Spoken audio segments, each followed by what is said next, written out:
أنا دائما أشتري عصيرات طازجة وأستغرب من السعر. آخر مرة اشتريت عصير طازج برتقال ب16 ريال. ليش ما أنا أجيب من الجملة كرتون برتقال وأشتري علب بلاستيك وأشوف كم يطلع الجملة. هذه هي الفكرة من الفقرة اليوم. الكرتون هذا 25 ريال في 7 كيلو.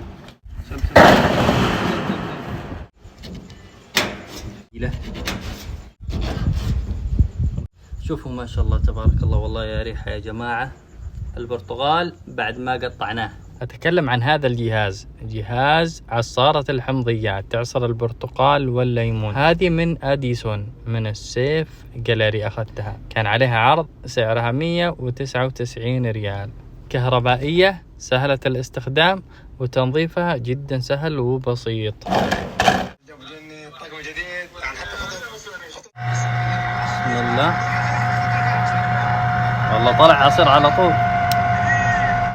هذه الكمية اللي عصرناها علشان نسوي 1 كوب. طبعا نصه ثلج للأمانة، 6 حبات بدون سكر، ثلج وبرتقال صافي.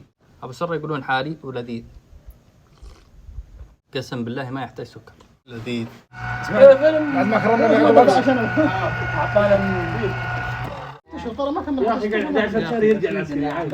هذه هي النتيجة النهائية. 9 أكواب، 7 كيلو كرتون برتقال أبو سرة ب25 ريال. طلع راس المال للكوب الواحد من 5 ريال، 5 ونص، 25 هللة. يعني العصير اللي أنا اشتريته ب16 ريال، يعني تقريبا ممكن معهم حق في أجارات، في تكاليف ثانية.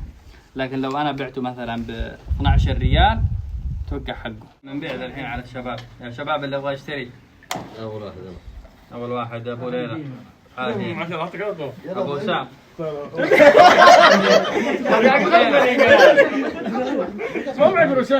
سجل.